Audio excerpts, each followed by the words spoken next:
So hey guys, Mark and Aaron here from KNOX, back again reviewing another KTM today. This is the very, very exciting 790 Duke, their middleweight naked bike. We've had it for what, a couple of weeks now? A couple of weeks. I've not been lucky enough to ride it all that time. Aaron, you've been... I've put a few more miles on it. Yeah, but I've had the last couple of days with it, and I've got to say, it's a pretty fun bike.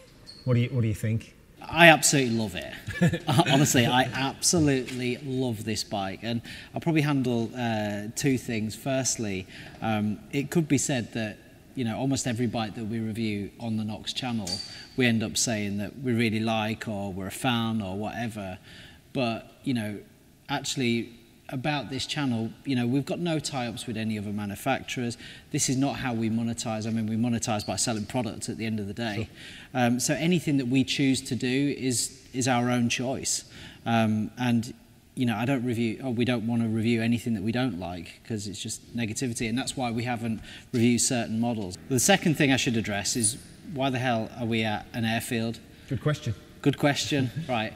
Well, look, it's my idea that I think this bike is an absolute bag of fun, basically, and there's probably just stuff that you can do on an airstrip that you can't do on the road, and hopefully we're going to show you some of the bits. Let's not give away all the secrets. Exactly. Videos to follow, troops. But anyway, I absolutely love the bike. I think it is so much fun.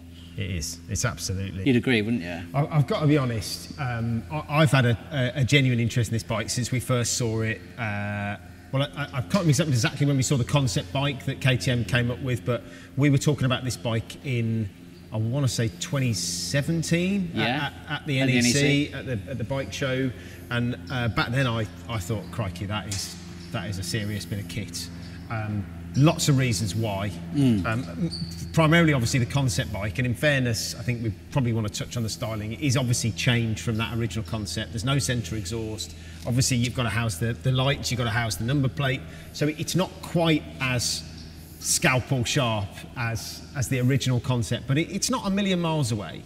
So, the first thing I saw was obviously the way that the bike looks. Then, of course, there's the price. So I think as it stands right now, $8,500. it's just over that, actually. I think they're retailing it now $8,799. Okay. So the other thing, of course, about this, which makes it really interesting, is the dry weight. So at 169 kilos. That's light. But actually, even though where it sits brake horsepower-wise in this sector, it goes like Billy-O, this bike, doesn't it? It really does. Yeah, so it goes like Billy-O. It is a hooligan bike, isn't it? A total hooligan bike, yeah. And the interesting thing about it is that kind of on paper, you talk about the power, the torque, it shouldn't really be as kind of crazy as it is when you ride it. But of course, the really interesting thing is that the performance is fantastic, but it's immediately, the minute you get on it, you're instantly at home, aren't you? Yeah. Yeah. I mean, hooning is probably a fair word to use, isn't it? We've been hooning around today. Yeah. Again, we've been taking some different shots, videos, images, and I have been enjoying myself. Well, instantly you were really confident on it, Mark. Yeah. Yeah. Yeah. And I think that's probably a blend of all those specifications altogether. Obviously, yes, you've said 169 kilos dry weight, which is really light. Yes. It's got really nice power that's dead accessible. It's just like, as soon as you open that throttle, crack, and it's there. I mean, actually, for me, I can't do wheelies, and I probably shouldn't be doing it on a press bike, but I've popped my first ever wheelie on this bike, because it just it instills that confidence in you. It is a proper hoot, and if you're looking to have fun on a motorbike, I couldn't honestly recommend a more fun and engaging bike to ride. So we talk about the engine and its power. It really is the centrepiece of this machine. Yeah. It's got loads of character. It makes a brilliant noise, pops and bangs on the overrun. And again, the way they've set that motor up, so the crankshaft position, the injection timing, I think the way they make clever. The characteristics of the motor mean it feels quite a lot and makes a noise like a V-twin. In terms of engine characteristics, I mean, it's just so much fun. I mean, way more engaging than my bike. I mean, obviously I've got a GSXR 750, and you know, in those short straights, it's just the power's instant. It's accessible, isn't it? That's the other thing. And you're banging it up that quick shifter. Yeah. It's so engaging, so much fun to use. I think that sort of encapsulates what I enjoy about this bike the most. Anytime you ride it, it makes that kind of point, you know, you're going from X to Y, really good fun. And I know we were talking about the horsepower and how that stands up, and hopefully that might lead you into talking a little bit about how it compares against other motorcycles. Well, sure, and actually that's one of the other reasons why we why we ended up coming here, because having ridden it quite a lot over the last couple of weeks, and it does feel so instantly fast. I mean, it had me thinking, crikey, is this bike faster than the GSXR 750, or is it, you know, how would that compare? It's quite an interesting thing to me, because it literally, you know, it's very different power delivery, and, it's just wallop, you know. Yes. So anyway, that's exactly what we did. So now we're going to show you our strip race between between my bike and this bike, and let's see how we get on.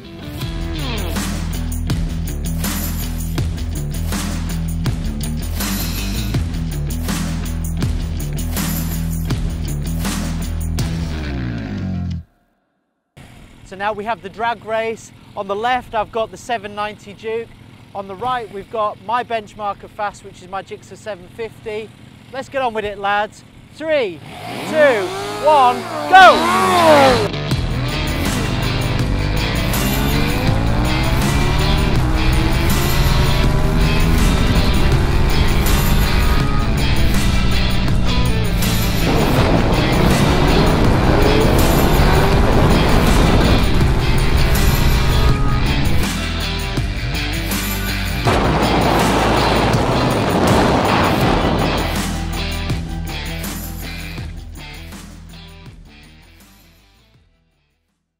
So I hope you enjoyed that one.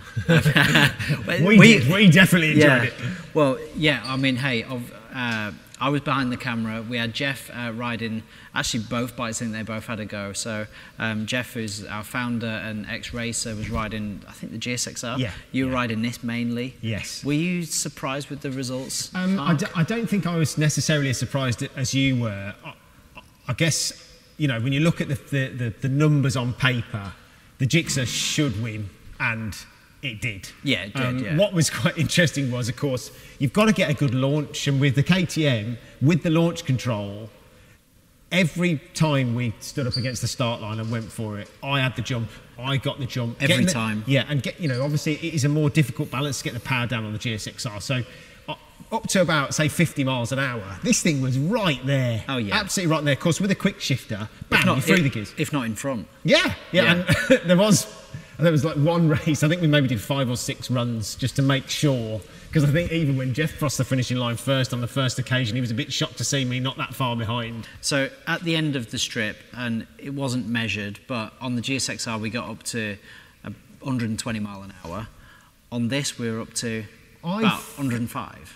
Somewhere between 105 and 110. It would very much depend on how good my gear changes were, whether or not I was ringing it just to the right point and then changing. On a couple of occasions, I was going right into the limiter because I was desperately trying to run and hide from the GSXR that was coming up behind me very quickly indeed. But I think, you know, ultimately, as we've spoken about before, in the real world, all the performance that this bike offers you is in a really sort of sensible rev range. You get to 3,000 RPM, up to sort of 8, 9, and it just delivers everything it has almost instantly. So it's brilliant in that respect. Whereas, of course, with a sport bike, with an inline 4 like yours is, you have got to let the bike really rev out. But once it gets up there, it comes past me like a missile, you know. I mean, it's a train, isn't it? Well, I mean, you know, actually, that is so interesting. That's probably why this felt so quick, is because you're just in the power band all the time. Yeah. Whereas the Gixxer, you're winding it on. I mean, you know, 70, 80 mile an hour first gear, second gear 120 you can do. See, you know, there's 2 gears up to that for the distance we travel. You know, what we're in 4th. I was in 4th at the red line. Yeah.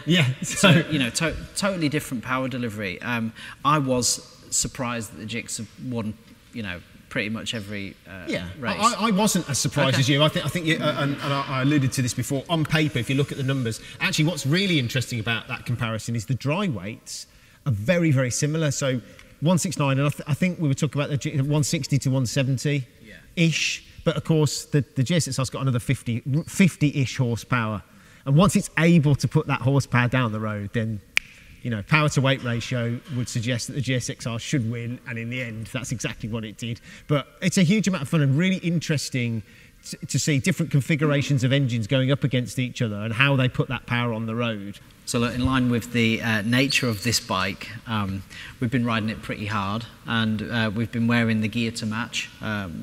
I've been wearing the Urban Pro shirt, which is brand new for us. Been flying up and down this airfield on it all day. The airflow on this product is just unbelievable. For the type of day we've had, it's been incredible. Yet at the same time, knowing that you've got that CE-approved protection there is really great. You know, again, when it's got a little bit cooler, just put the Ford leather jacket on over the top. It's been fantastic. The other thing I've been wearing is a brand new Richmond Mark II jeans, and I'm a real instant fan of this. You know, it's got that right stretch. You take the armour out, it just feels like a regular pair of jeans. Been superb. Yeah, I mean, I hate to say snap, but I've been pretty much wearing the same stuff. I mean, we've been doing triple-digit speeds out there today, haven't we? And I've had the Urbane Pro on. I've had my Richmond Mark IIs. We've been really fortunate with the weather. It's been absolutely beautiful today, hasn't it? The sun's been out all day. A little bit of breeze, but nothing too much. And I've been able to get away with just wearing my Urbane Pro, knowing it's fully protected and it's got your Microlock armour in there, pair of Richmond jeans and a boots, and away you go. Fantastic. So look, we're going to put all of the links in the description for all the gear that we've been wearing. Please go and check that out. We ought to talk a little bit about the sort of technical aspects of the bike. Sure. Some of the key pointers: 14-litre tank, and I guess I've got very little to say about this bike, which is in any way kind of negative, but I think I probably would talk about the fuel gauge again. I do think it can be a little bit on the misleading side. I mean, before we went out this morning, I brimmed the tank, and it does tend to kind of just fluctuate quite a lot. I mean, obviously it will depend on how you're riding the bike. If you're giving it a lot of beans and then you're cruising, it can alter that sort of level of MPG that you're doing, but it's kind of an interesting one. Anyway, so 14-litre tank, 169 kilos dry, horsepower 103, I think, and then you've got 87 newton meters of torque. We'll come back to the power in a second, but also there's lots and lots of talk about the suspension on this bike, isn't there? You've got WP, but it is non-adjustable suspension, and I think it differs from multiple reviews, one review to the next, in terms of how people feel about it. You know, I am not a track monkey. You know, honestly, that's just not kind of the thing that I'm doing when I ride my bike. And I've got to say, at no point did I think, oh, there's too much bounce, there's not enough control, the ride's not plushing up. You know, it worked really well for me. I think, although it is non-adjustable, KTM have done a fantastic job of setting the bike up really, really well, so that it works almost it's particularly on the road, in almost any environment, regardless of how spirited your riding is. I think that's an important point. But yeah, so WP suspension. Well, I'll just comment very quickly on the suspension, actually, because obviously I ride a sports bike, and you know, certainly with regards to the name of the Scalpel, I was kind of expecting, you know, a feel very similar to my bike, because obviously it's a sports bike. It is definitely softer. Yes. And it is, and I would tend to just like it just ever so slightly harder, or at least be adjustable. I think that would be a really great upgrade if you could, you know, perhaps buy a 790 Duke R or well, I mean, there is talk like about that. There is talk about there being, I mean, there generally is, when you look at, I mean, almost this is the love child of the 390 and the 1290. And when you look at the Super Duke, there is an R variant of that. You know, it comes with upgraded everything, and you can have a kind of sharper instrument if you want to. I think, as a launch bike, I'm not sure necessarily that I think it's too soft. No. I think it works for everyday road use, and I think that's... Oh yeah, and it's very much a personal taste thing again, isn't it? Don't get me wrong, I haven't took it to its max either. You know, I'm not that type of rider, and obviously we're on the roads as well. Sure. You know, it is good. Don't hear me wrong, but it's perhaps not quite as scalpely as I kind of expect it from the, you know. Interesting point. We've talked about how well this bike goes. What about how well it stops? Well, the brakes, I think the brakes are pretty good actually, Mark. I mean, they're not the strongest that I've ever experienced, you know, but they are good. They are good, and they do stop. There's plenty of power. Yeah, I think they're pretty good, Mark. No complaints really. No, I would be inclined to agree with you, although they're not, you know, some brand like Brembo. Yeah, they do the job. And of course, because the curb weight is so light, actually you're not hauling down a massive amount of weight, even combined with the rider. So sure. You know, for me, we've been hammering them all day. I've not noticed any fade. The lever feel is good. I've been able to modulate how much brake I put in. It works really, really well. I'm super impressed with that as well. Electronics. Yeah. You know, it's what KTM are doing on most of their bikes at the moment. Full electronic suite, lean angle sensor, ABS and traction control. And of course, you've got a track mode for this bike as well. Yeah. And with the track mode, you've got a launch control, which we might have had a play with today. And you've got anti-wheelie. So, and you can obviously, you can go in and you can tailor that on this system. I've had no instruction. It's super, super simple to use.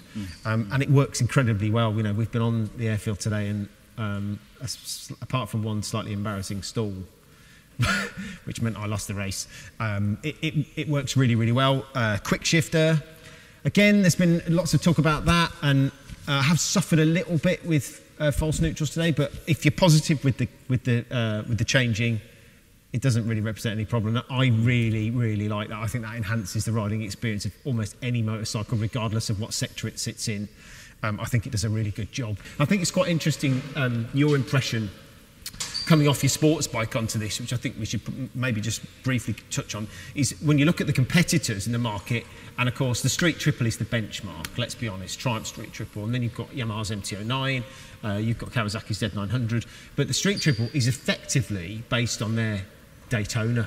So the kind of the general underpinnings of that bike is a sports bike, whereas with this is a little bit kind of supermoto and naked. It's got no kind of the underneath, what's hidden is not different. Sport bike. Yeah. So I don't think you would ever get that impression if you rode this bike that there's some sort of lineage there that is attached to a sport bike, because there isn't. No. And that's quite interesting too. But I guess that kind of leads us into talking about what we think is the kind of the best middleweight contender out there right now. When you talk about MT-09, you talk about Street Triple, you talk about Z900.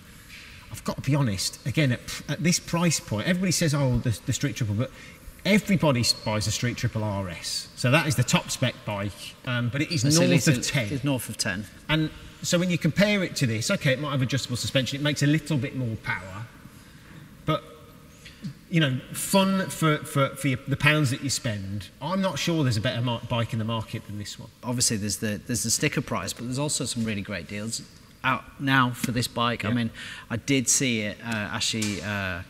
You know, because obviously you get a bike you like, and of course you're looking at the internet how much is this gonna cost. I think I saw one deal, £99 deposit and 130 quid a month on PCP, like 4,000 miles and a year and 4 years or something. For me, that is ridiculously good value for a bike like this. Yeah, you're getting a huge amount of motorcycle, aren't you, for what you're spending? Yeah. And again, I think that's a really important point when you talk about what is available, what you can choose from. That is a big part of the decision-making process, isn't it? What it's actually going to cost you. Yes. And how much enjoyment you're going to get out of the money that you're spending. And I honestly, I mean, I've had a Street Triple. I've not had the new 765 variant. Okay. I have ridden that bike, and I've got to say it is a very impressive motorcycle. But for the money, I'm struggling to find something that's going to be better value than this thing. Really interesting. I'm sold. Good. Styling, we should talk about styling. We Mark. definitely should, yeah. Well, when I first saw this bike, as I said, I've really I couldn't quite box it. You know, and that's kind of how the bike rolls, really. Can you put it in a box? Maybe not. I have to say, I really like the styling now. I don't think it's pretty from every angle, I'll be honest. I think from the rear it's, you know, leaves something to be desired. Right. I'd want to do something with this rear end, definitely. I think that's, for me, is a little bit of an eyesore. And the mirrors, you know, perhaps we'll talk about the mirrors, but the mirrors... perhaps we shouldn't. Are not that great. But from this front three-quarter angle, I just think it looks mean. I think it looks really, really cool. I love it. I completely agree. Again, you know, we talk about the sort of the fundamental architecture of KTM's road bikes now, and you do get this really kind of sharp style nose and light section. I really, really like that. I've got to say, these are not the nicest things I've ever seen. I don't really understand why you need to put a rubber gaiter around a wing mirror. It doesn't make any sense to me. So that would be the first thing I'd change. And in quick succession, I would do exactly the same as you. There'd be a tail tidy going on this. I think but they're two easy additions, you know. So first thing you do, you take these off, you put the little you know, handlebar mirrors on, which are really easily accessible. I think you can find them on Amazon or eBay or something like that. Sure. It's dead straightforward. And you put a tail tidy on there. And if me, you know, I'd probably put a seat cowl on it as well. And then by that point, you're done. You know, there's no need to change the exhaust. The exhaust looks great, sounds great.